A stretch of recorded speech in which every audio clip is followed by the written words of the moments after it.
After 5 years from the launch of the Selling Factory, we are so excited to now move into our new office space on 2nd Avenue in the Innovation District in downtown Gainesville. We are in the Ayers Building. And it's going to be such an incredible place for our students to come and collaborate and learn and grow. It's going to be an amazing place that is a mere 3 blocks from the University of Florida campus, really in the heart of downtown Gainesville, and so very close to all of our students. We cannot wait to get people back in the office and going again.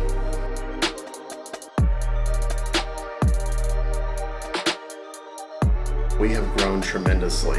It's a testament to our students, to our leadership team, and our amazing clients that have entrusted us to do amazing work for them. Recently, we found out that we are actually the largest employer of current University of Florida students outside of the University of Florida themselves. So that's very exciting that we're able to make such a huge impact on the University of Florida student body and really support their career growth through their time at the Selling Factory.